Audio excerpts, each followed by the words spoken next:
All right. Good afternoon, everyone. And thank you all for being here. I want to recognize Rachel Graham and the team at BOPA. Tanya, why you over there? Come. Ta- Tanya Miller, our senior advisor here at City Hall for Arts and Culture, for all the work that they have done leading up to today's announcement. Thank you, ladies, for your great leadership. Baltimore, I want us all to get ready because Artscape is returning for its 40th edition. Artscape and I are the same age. We both turned 40 this year, and we're talking about Baltimore's premier arts and culture festival and the largest free arts festival in the country. This year, we're bringing it back to its roots, starting the weekend in August, from Friday, August 2nd through Sunday, August the 4th. Yes, it will be hot, but we'll be okay. Not only is this a great event for the city, helping by stimulating our local economy, it gives local artists and creators a platform to showcase their incredible work, brings top-level talent to Baltimore, and contributes to a sense of communal pride across Baltimoreans, regardless of what zip code they live in and even what high school they went to in Baltimore. Artscape is Baltimore.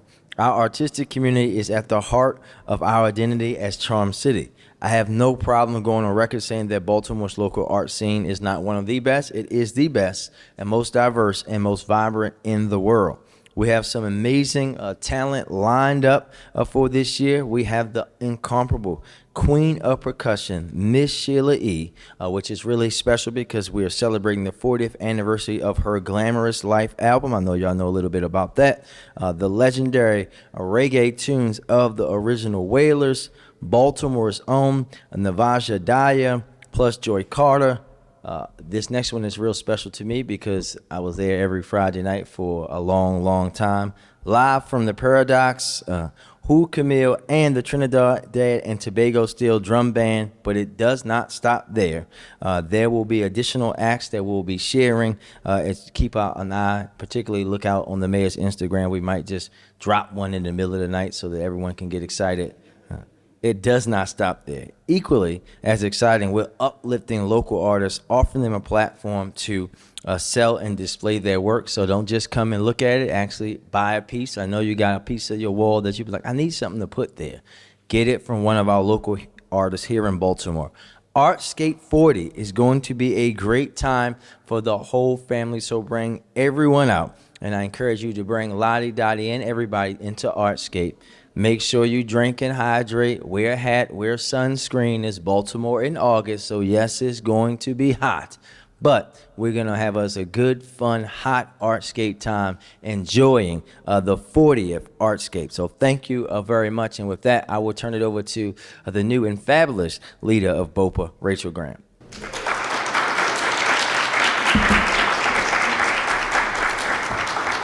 Very cool. Thank you very much, Mayor Scott.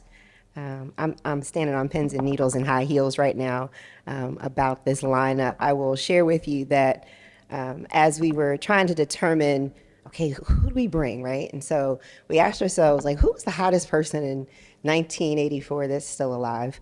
And we all said Sheila E. And we are so excited that she is able to join us. And then we accidentally realized that this is, in fact, the 40th anniversary of her coming on to the scene as a solo artist with The Glamorous Life. So we are very, very excited about that. And who does not love the Wailers? And so we're very excited.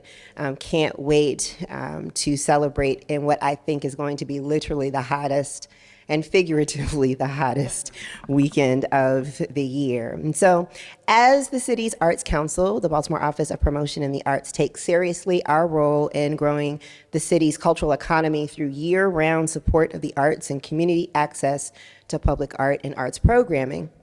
Now, you can kind of consider Artscape as the culminating event for this year-long programming that provides a front row seat to Baltimore's thriving creative community, leveraging the draw of national artists like Sheila and the Wailers and the surprise that the mayor's going to drop in the middle of the night, creates a platform to showcase the amazing talent that happens to call Baltimore home.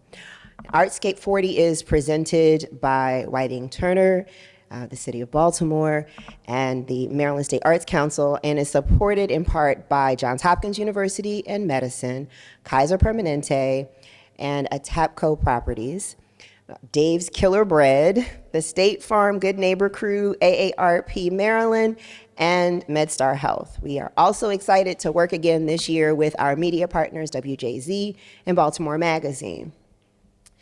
So coordination for Artscape has involved not just my loyal, steady team that goes with all of my harebrained ideas and does not have me committed, but it is also through the support of our community partners, right? And so stakeholders along the footprint, community leaders and the like, and we always want to make sure we recognize folks like University of Baltimore, MICA, MCB Properties, the Baltimore Symphony Orchestra, the Lyric, Central Baltimore Partnership, the SNF Parkway Theater, the Garage, Penn Station, and the Midtown Community Benefits District, just to name a few. Now, the goal is to continue to elevate Baltimore as a beacon for arts, culture, and creative innovation nationwide. Partnership with stakeholder communities is valuable. Now, if you are out there and you work for a corporation, don't get jealous if your name was not called, because we are still looking for support. So you can always get in touch with us about that. This year's festival will bring together 100 artists in our artist market, more than 50 food and beverage purveyors, a diverse lineup of art exhibitions across the footprint, and opportunities to connect with more than 50 community organizations and city agencies.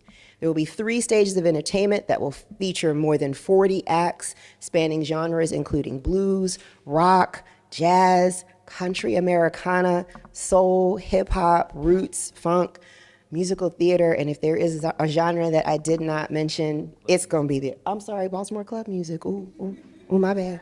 I'm so sorry, I did not call it out. You're right, Baltimore Club music. Additionally, this year we're adding something called the Get Down, which is a series of after-hours programming that's going to be hosted by venues throughout the Artscape footprint. That will take our total acts to about 60. So we've got 5 zones that we will be working with this year. We will be programming just north of North Avenue, maybe not to the extent as we did last year, but we will have programming just north of North Avenue, starting with Teenscape, which is a dance and music talent show at the Motor House that is curated by Media Rhythm Institute, with performances by their Baltimore City Public School students and teachers, and a few guest artists, and that's for your young adult crowd.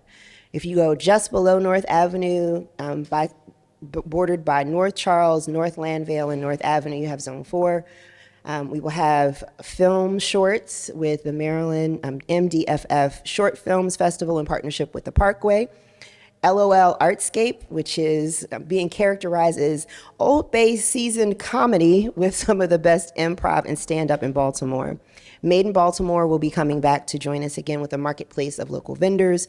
We are like 99% sure Blinkatorium is coming back to the footprint. I wasn't a part of Blinkatorium, but it was a very, very popular offering. And one of our stellar standouts, Project Artscape, is coming back this year and will be hosted at the Garage on Lafayette. 12 local emerging and professional designers will bring their fashions to the runway at the Garage. It is hosted by our very own Caprice Ann Jackson. Each designer's show will feature an original composition by the Baltimore Jazz Alliance, so it's going to be a really cool time. You go further down on North Avenue, and that's where you get to the heart and the meat of the things. That's where our cultural organizations will be. That will be the first iteration of the arts market will be along that pathway. There'll be food and beverages. So we're actually going to listen to our partners. We're creating a beer garden that's going to be curated by Bar Movement just outside of Penn Station. Then you kind of go out to the west side of the footprint along Mount Royal, and that is Zone 2. That's where the main stage, food, beverage, all the things can be found. Gamescape is coming back to the Fitzgerald. That's an opportunity to celebrate the part of art that people don't really think about, which is gaming technology, which universities throughout the city of Baltimore are really keying in on, and it's kind of like that next hot economic sector. So we will be showcasing video games and artwork that is inspired by video games. Kidscape will provide hands-on creative tabling activities for kids in Gordon Plaza. There will be a youth arts market that is curated by Jubilee Arts. That's going to be a part of Kidscape and will also allow an opportunity for youth vendors to sell their original arts and crafts. Teenscape is going to be kind of making its way down that area as well. And then we conclude with Zone 1, which takes us out towards our partner, which is MICA. And that is where we will have the MICA stage that has a lot of really eclectic local performers that will be there. We'll have a total of, we'll have 2 exhibitions, B24 exhibition, which is a signature indoor exhibition featuring the work of the best artists based in Baltimore City and the surrounding region. Our Sondheim semifinalist exhibition, which is a group exhibition showcasing the work of the 2024 Janet and Walter Sondheim Art Prize semifinalists, and that will be on view in the Meyerhoff and Decker galleries. And then we'll have another portion of our artist market in that space. But it is not just in the Artscape footprint that we celebrate arts and culture in Baltimore. So this year we are again bringing back Artscape in the neighborhoods. We will be highlighting other arts and cultural events and activities that happen actually the week prior to Artscape and that weekend. And so we will be highlighting those. But we will actually be working with an activation, an arts activism activation that's going to call attention to the highway to nowhere. We're going to be working with West Baltimore United to do a 2-day festival. We'll be providing them with logistics support and promotional support to really highlight the travesty that happened with the highway to nowhere that bisected the West Baltimore community. They will activate an arts-inspired community engagement activity to get input around what should happen next in that area. I feel like I'm going to leave something out, even though I did take a really long time to go through my notes. But if you have any other questions, you can always visit artscape.org. One thing I did forget, as we celebrate Artscape 40, we are collecting memories, photos, and videos from you, folks who have gone to Artscape, who have amazing memories like the mayor does of Artscape across 40 iterations. And so we're asking you to submit your memories to artscape.org/tell-us-about-your-favorite-Artscape-memory. It's on the screen somewhere. You can find it. There is actually a QR code. Thank God for QR codes. You can actually scan the QR code. You can go to our website, both promotionandarts.org, as well as the Artscape website, to track down how you can tell us about your favorite memory. You can also go to BOPA Communications at promotionandarts.org if you want to just do it the regular way and email it. We will even include snail mail if you want to send us a photo. And with that, I want to say thank you so much, Mayor Scott, Senior Advisor Miller Hall, for all the support and the partnership in making this happen. This is just the beginning, as the mayor said. Again, follow his account. He's boosting his followers, because in the middle of the night, he's going to drop an announcement one night to let you know about all the other amazing things that are happening. But you can also follow us on social media at Promo and Arts, or again, visit our website at www.artscape.org. And with that, thank you. I think we're all set.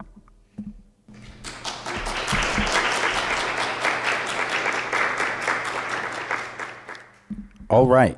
Thank you, everyone. I hope everyone is excited for Artscape 40. And with that, we will take some questions. Last year there were some issues with logistics, just because there are so many other events happening the same weekend as Artscape. Is a similar situation this time around, or anything like that? So I'll say this. We don't think we'll have to the extent of last year, but this is a big city. And big cities across the country have multiple events, right? So, for example, a couple days ago, we had Megan Thee Stallion and the Orioles at the same time. And guess what?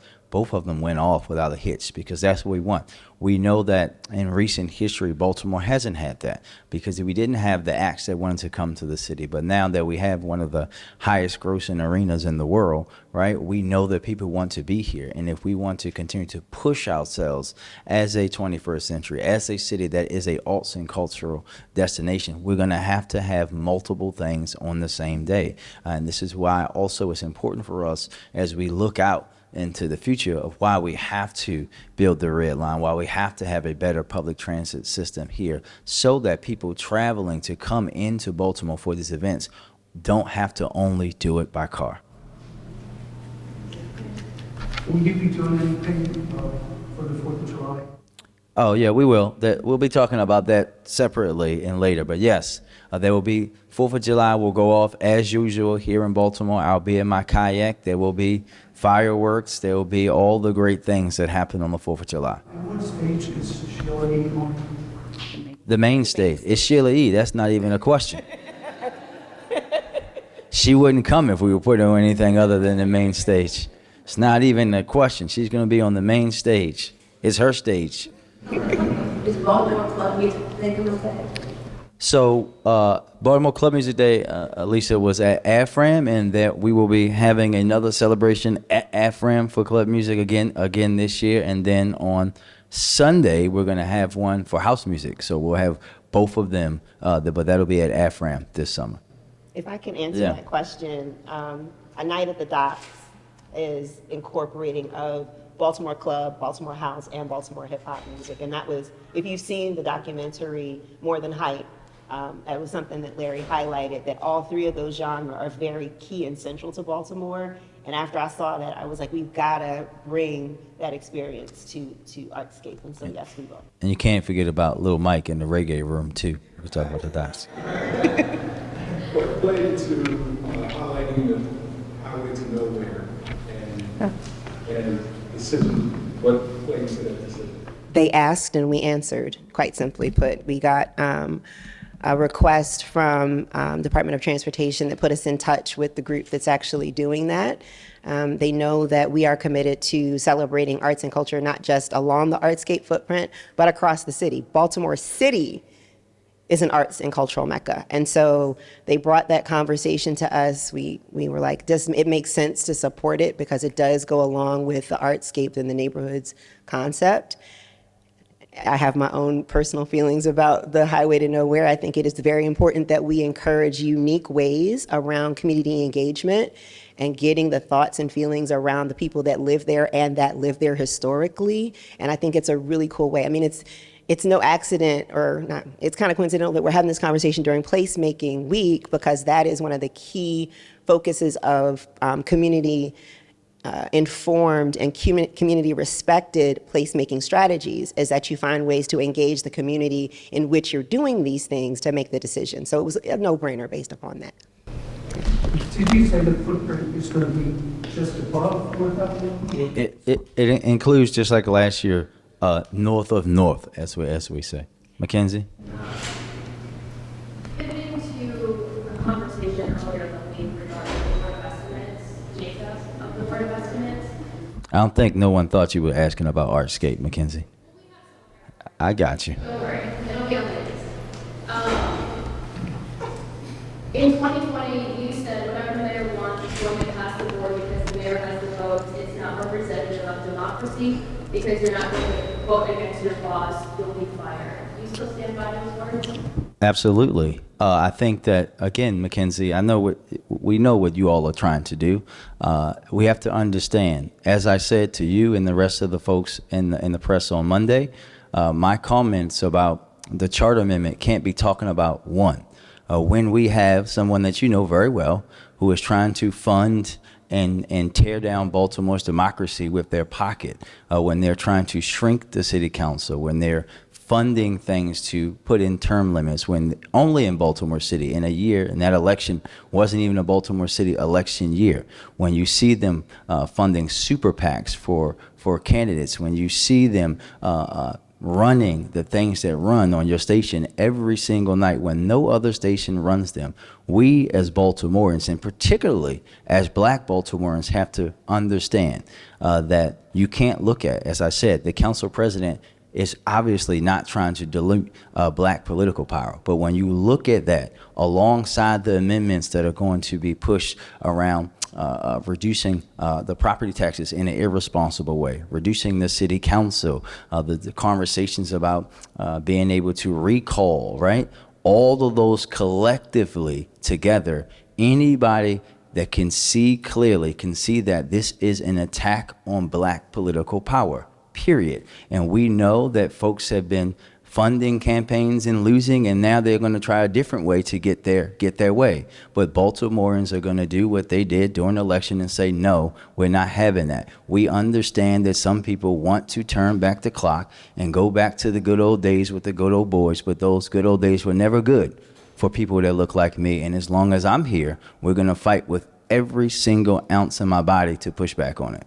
Are you going to, do you support the council president's plan, or is that something that we won't see on the move forward at this point? I think well, first and foremost, I don't control what the city council does, right? That's an obvious thing. And I think I've been very clear about what I'm saying.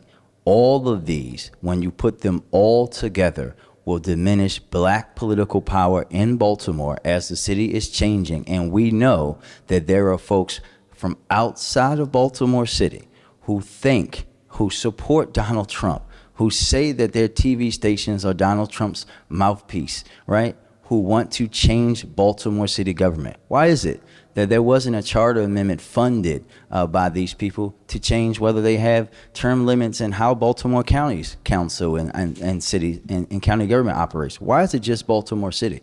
We all know why it is. Baltimoreans know why it is, and they're going to say no. So, I'm sorry, Lisa. Yeah, go ahead. BOPA has different leadership this year than it did last year. Well, how would you guys describe the way that you have been working together? Well, I think it's been lovely. I think, Lisa, when you have a change of leadership, and obviously we worked together for many years in her previous role at the Reginald F. Lewis Museum, folks who know and understand Baltimore, but also are looking to work together, connected, united for arts and culture in Baltimore, right? For everyone working together and not for any other reasons, it makes this easier. And obviously, Tanya, in her experience, having been at BOPA, they do the work. I just stand up here and say the funny things. Thank you, everybody.